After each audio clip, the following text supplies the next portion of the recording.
Niekad nepagalvotum, kad šie ingredientai dera tarpusavį iki kol paragauji, o tada kitaip ruoštos lašišos gali ir nebesinorėti. Pradėsim nuo lašišos, tai ją pabarstysim druska ir pipirais.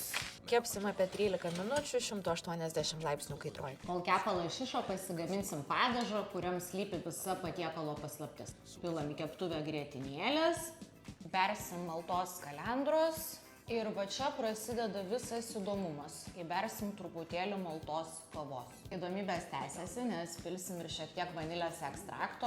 Aš, kaip matot, mėgstu naudoti Taylor & College. Va tik dabar statysim ant kaitros. Kaitinam vis pamaišydami ant nedidelės kaitros, kol padažas beveik užvirs. Tuomet gardinam pipirais, druska, dižono garstyčiomis bei apelsinų sultim ir gerai išmaišom, kad susijungtų skoniai. Lašiša iškepė, padažas irgi paruoštas, beliko viską apjungti. Ir šiek tiek porų daigų pabaigai. Viskas, turim absoliučiai restoraninį patiekalą vos per 15 minučių.